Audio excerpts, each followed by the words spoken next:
अरे मोबाइल इधर आ।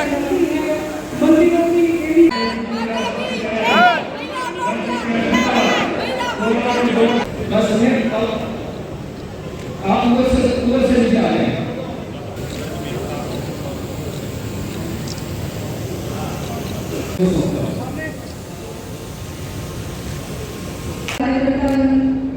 और हमारे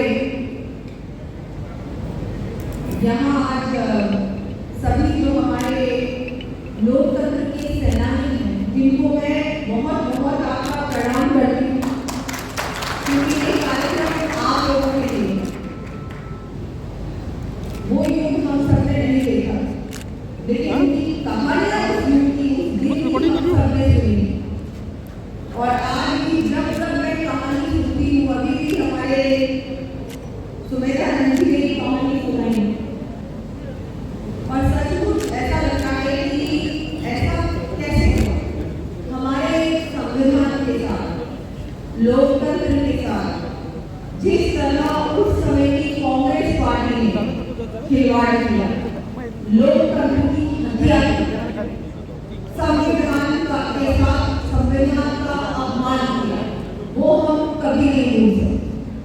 बार बार उससे पूर्व सभी वक्ताओं ने आपको एक बात कही कि जो नई पीढ़ी है, उस नई पीढ़ी को भी हमको ये बात याद दिलानी होगी, क्योंकि बार बार आज भी कांग्रेस पार्टी के लोग आके राजस्थान की जनता को बहकाते हैं और संविधान की बात करते हैं। जिस पार्टी ने संविधान का, लोकतंत्र का गला घोटा था, क्यों घोटा? क्योंकि उनकी कुर्सी चली गई थी। हम सब जानते हैं उस समय इलाहाबाद हाई कोर्ट ने क्या निर्देश सुनाया, उस निर्देश की पालना नहीं की उस समय की प्रधानमंत्री इंदिरा गांधी जी ने, नहीं। उन्होंने कहा कि किसी भी कीमत पर मैं अपनी कुर्सी को नहीं छोड़ूंगी, चाहे मुझे कुछ भी करना पड़े। निर्दोषियों को जेल में डाला। हमारे बड़े बड़े नेता जो सिर्फ और सिर्फ जनता के लिए लड़ रहे थे, जनता की आवाज को सड़कों पे लेकर आ रहे थे, जनता की हक की लड़ाई लड़ रहे थे, उनको जेल में बंद कर दिया। उनका क्या दोष था? कोई दोष नहीं था। मीडिया का गला घोटा, सब मीडिया कर्मी यहाँ पर उपस्थित हैं। मैं आपको बताना चाहूंगी, कहना चाहूंगी, यही कांग्रेस पार्टी बार बार संविधान की बात करती है। किस हक से बात करती है? उस समय संविधान नहीं था क्या? उस समय लोकतंत्र नहीं था क्या? हाँ, और आज भी। और मैं धन्यवाद देना चाहूंगी नरेंद्र मोदी जी को, हमारे प्रधानमंत्री जी को, जिन्होंने इस बात को याद दिलाया कि देश की जनता ये भूल नहीं सकती। हम भूलने नहीं देंगे, क्योंकि जिस तरह से निर्दोषों को जेल में बंद करके हर प्रकार से हमारे भारत को, एक बोलते हैं ना उसको, एक पूरी तरह से काला अध्याय था, सारी एजेंसी को बंद कर दिया, मुंह बंद कर दिया सबका कि तुम कुछ नहीं बोल सकते, तुम कुछ नहीं कह सकते, तुम कुछ कर नहीं सकते, सबको बंद कर दिया, मुंह पे पट्टी बांध दी। किसी का हक होता है क्या? किसी सरकार का ऐसा करना नहीं होता। वोट देने का मतलब ये नहीं है कि आप किसी का कांग्रेस सरकार ने ये किया, और देश की जनता उनको कभी माफ नहीं करेगी, किसी कीमत पे माफ नहीं करेगी।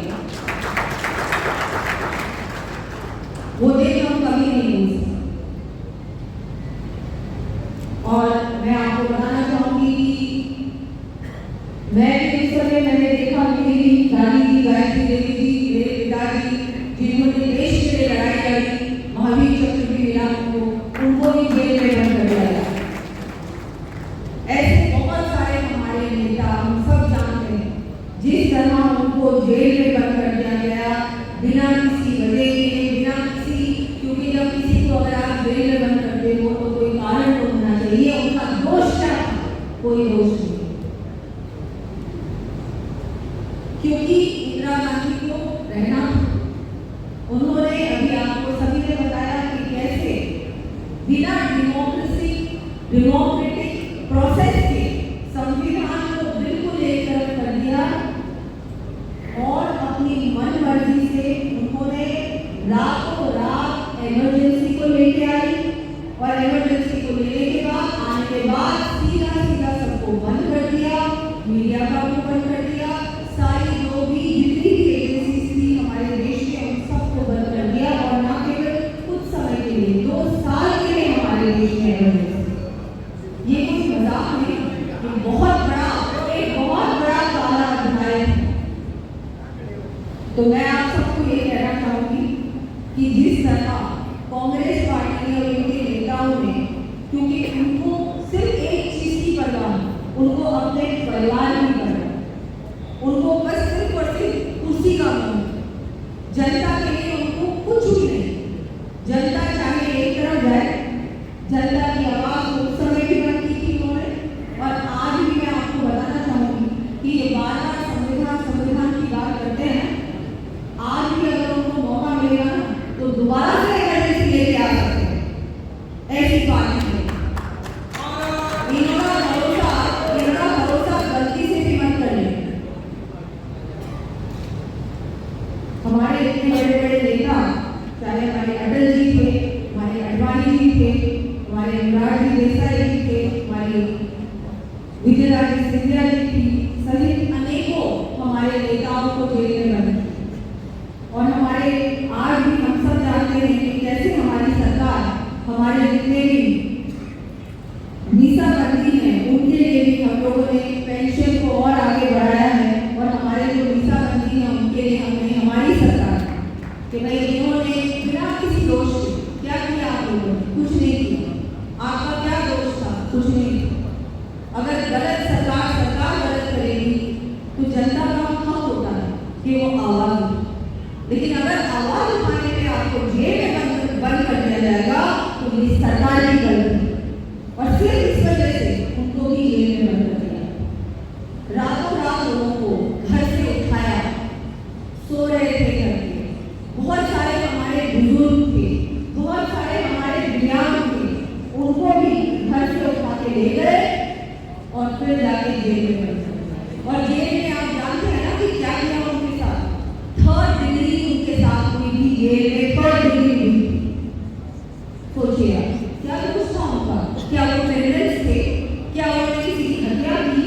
नहीं, सिर्फ उनका दोष ये था कि उन्होंने जो गलत सरकार थी, जो इस तरह की सरकार थी जो जनता के साथ गलत व्यवहार कर रही थी, उसके लिए उन्होंने अपनी आवाज उठाई और सिर्फ इसीलिए उनको जेल में बंद कर दिया। उनमें इतनी बड़ी बड़ी धाराएं लगाई बुरी तरह से। आज भी हम सब जानते हैं कितनी मुश्किलों से आप लोग धाराओं से बाहर निकले हैं।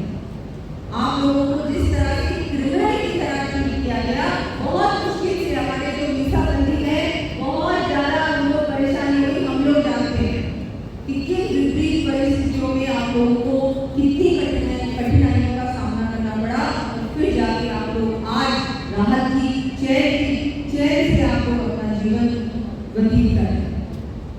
तो ये ऐसी सरकार हमारे देश में इन्होंने वर्षों से राज किया, बहुत साल हमारे देश में इनका राज रहा। गलती हमारी ये रही कि जनता बहुत जल्दी भूल जाती, तो हमको भूलना नहीं चाहिए।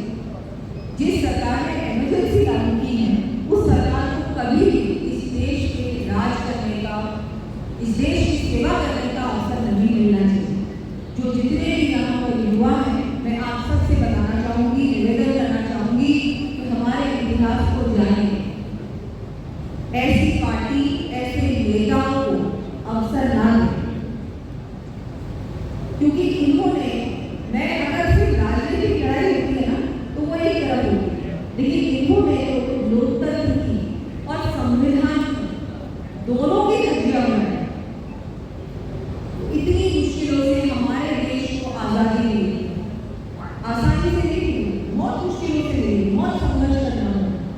उसके बाद हमारे जितनी भी राजनीतिक दल उन्होंने सरकार बनाई, कॉन्स्टिट्यूशन बना, लोकसभा बनी, विधानसभा बनी, राज्यसभा बनी, उन सब चीजों को दरकिनार कर दिया और कांग्रेस पार्टी ने सोचा कि नहीं हमारा राज चला जाएगा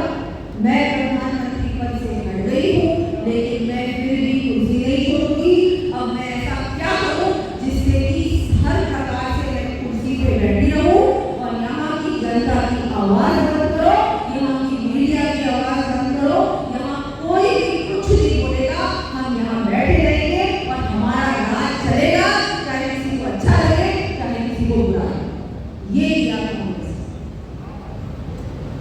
तो ये दिन हम कभी नहीं भूल सकते और भूलने भी नहीं, क्योंकि मैं फिर से धन्यवाद देना चाहूँगी हमारी भारतीय जनता पार्टी के नेतृत्व का, हमारे प्रधानमंत्री जी का, जिन्होंने ये जो दिन है काला दिन, इसको हम लोग 25 जून को हर साल कार्यक्रम करते हैं और कार्यक्रम का मतलब ये नहीं कि कार्यक्रम करना, इस दिन को हम कभी भूले नहीं।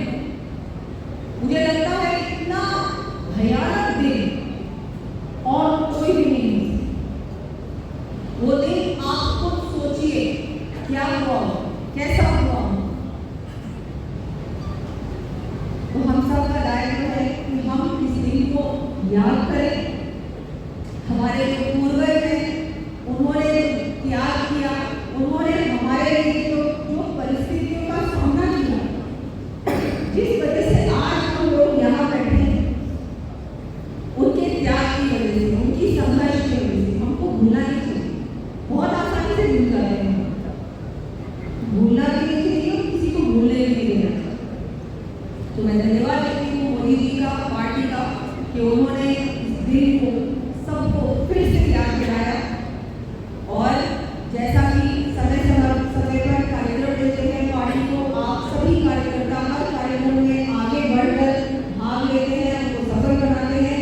उसके लिए सभी पार्टी के हमारे कार्यकर्ताओं का मैं धन्यवाद देती हूँ। आज मुझे यहाँ सीकर जिले में आपको बुलाकर आपने मुझे सुना, उसके लिए भी मैं आपका बहुत बहुत आभार व्यक्त करती हूँ।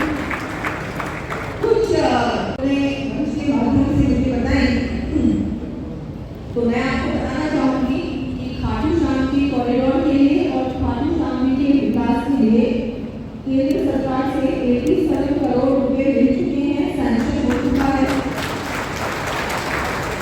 पर उसके अलावा भी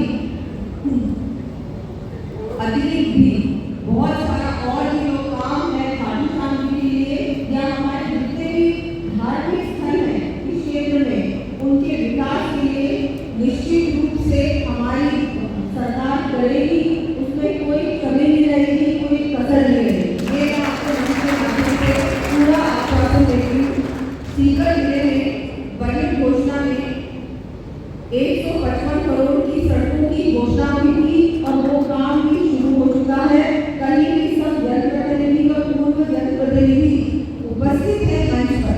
मैं सबको कहना चाहूँगी कि कोई भी अगर काम आपको लगता है कि क्वालिटी से नहीं हो रहा है, कि समय पे नहीं हो रहा है, तो मैं आपके लिए उपस्थित हूँ। मुख्यमंत्री जी भी समय समय पर जन सुनवाई करते हैं, आपसे मिलते हैं, तो आप तुरंत हमको बताएं और इन सब कामों का जल्द से जल्द काम हम लोग करेंगे।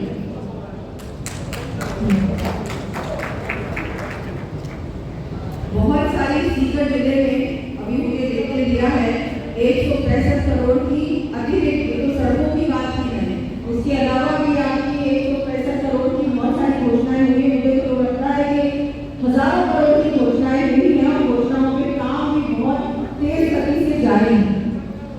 शेखावटी में हवेलियों के लिए अच्छा वहाँ पर व्यवस्था अच्छी हो जाए और हेरिटेज पूरा जोड़ बने, इसके लिए भी हम लोग काम कर रहे हैं।